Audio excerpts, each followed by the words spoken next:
Hello my fellow Welt lovers. I hope you're ready because today's video is going to be insane. Not fake hype insane, not we got one drip marketing tweet insane. I mean, we're talking full-blown character leaks, Aeon lore twists, alternate universe March 7 THS with trauma-based DPS kits, and a brand new cyberpunk planet dripping in yokai mythos that might actually introduce a whole new playable path. This isn't just one new banner hype, this is a buffet of chaos that starts in 3.4 and stretches all the way into 4.x, and if even half of this leak turns out to be true, we're about to enter the most cracked era of Honkai Star Rail yet. Now, of course, quick disclaimer, these are leaks. Some of it's old, some of it's resurfaced with new context, and some of it might change before release. But a lot of it lines up with beta strings and trusted sources, so yeah, maybe don't bet your stellar jades, but maybe don't ignore it either. And while we're here, hit that like button if you're bracing for the meta apocalypse, and drop a comment if you're ready to spend your life savings on skins and samurai banners. Topping up in Genshin or Star Rail can get expensive, and let's be honest, we've all seen those in-game prices and wished they were just a bit lower. Well, that's exactly what LD Shop is here for. This is LD Shop, the official top-up platform developed by the LD Player Emulator Group. It lets you top up your favorite games like Genshin Impact and Star Rail at huge discounts, up to 23% off or more. And yeah, it's super easy to use. All you need is your server and UID, and your top-up will show up in-game within just a few minutes. It's safe, reliable, and used by thousands of players. You can even compare prices, for example, something like the Supply Pass or a 6480 Stellar Jade Bundle. It's way cheaper here than in-game. If you register using my link, you'll get a 10% off coupon and an extra 5% off coupon, which can save you up to $50 on your first top-ups. Plus, LD Shop gives you the same first top-up bonus you get in-game, so you're not missing out on anything. And if you're planning to spend more, here's a bonus. If you spend over $80, you'll unlock VIP status, which gives you a free supply pass and more perks. So if you're looking to save while still getting everything you normally would in-game, just use the link in the description and get an AXA while saving more. Let's ease into it with the first tasty morsel from 3.4, the Firefly skin. Firefly is getting a skin, and it is not a subtle one. She's rocking a full-blown sailor outfit with a short skirt and pristine white thigh highs. Hoyo saw the Sailor Moon edits and said, "Okay, but make it official." This isn't just fan service fluff either. It ties into her appearance in the 3.4 main story, which means there's a good chance this outfit drops as a paid bundle with some juicy animations attached. If you're a Firefly main or just appreciate peak anime aesthetics, your wallet might already be screaming. But okay, let's talk banners. The big 3.4 standout, the one making support mains foam at the mouth, is Cyrene. She's Ice Remembrance, and she's already breaking internal tier rankings. No joke, she's the first support character to ever be ranked S+ in sales predictions. She's built different. Her skill? She can instantly charge her entire team's ultimates. Not energy regen, not extra SP. I mean instant ultimate activation across your whole squad. This is turn economy annihilation. This is, oh, you wanted to take a turn? Energy. Combine her with AoE ULT spam units, and you're looking at a death loop setup.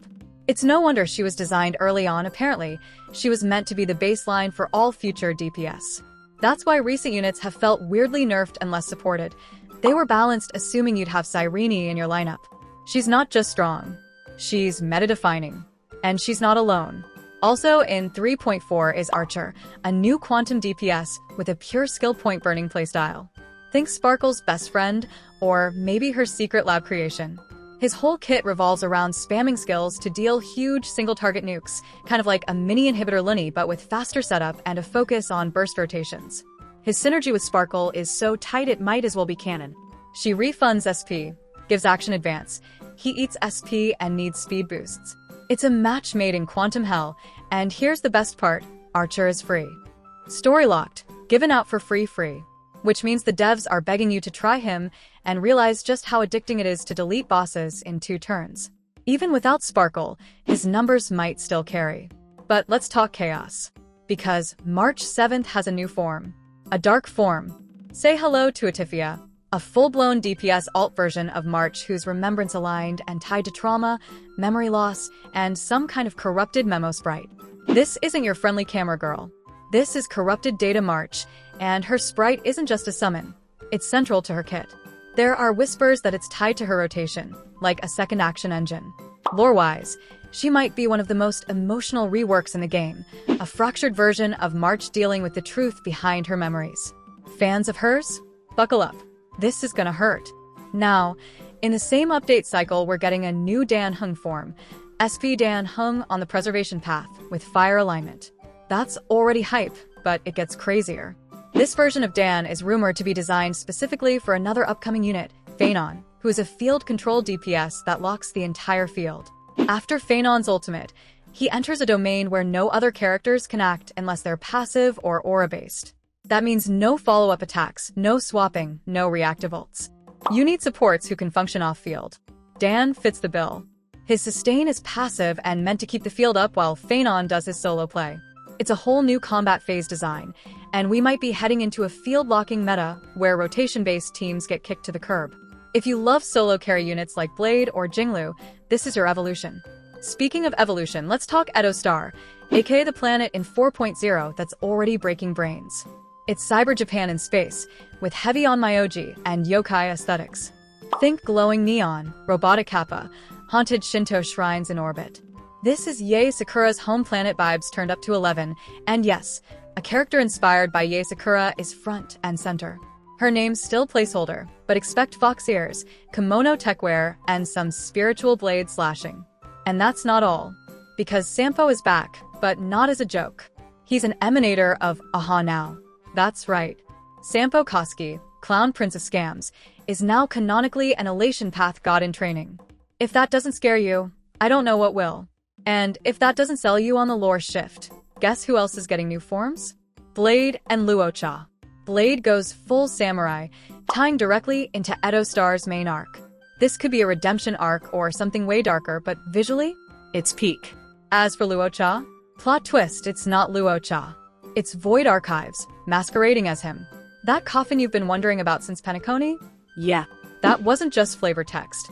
This is the arc where Enigma, Elation, and Propagation all collide, and it's going to get existential real fast. Oh, and while we're spiraling into madness, there are murmurs of a new path becoming playable. Yes, Elation.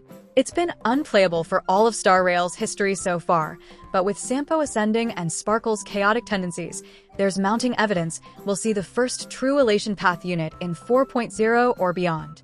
Remember when Remembrance came out of nowhere? Same vibes. New path, new rules.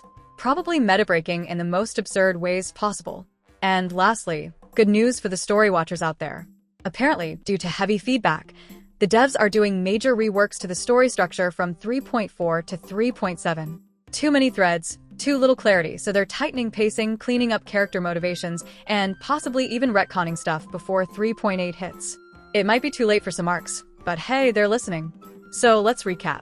We've got Cyrene breaking turn order, Archer nuking for free, Atifia dragging us through emotional trauma, SP Dan Heng prepping for field block combat, EDO Star dropping Cyber Samurai, Fox Girls, and Sampo Gods, and possibly the first ever Elation Path unit on the horizon.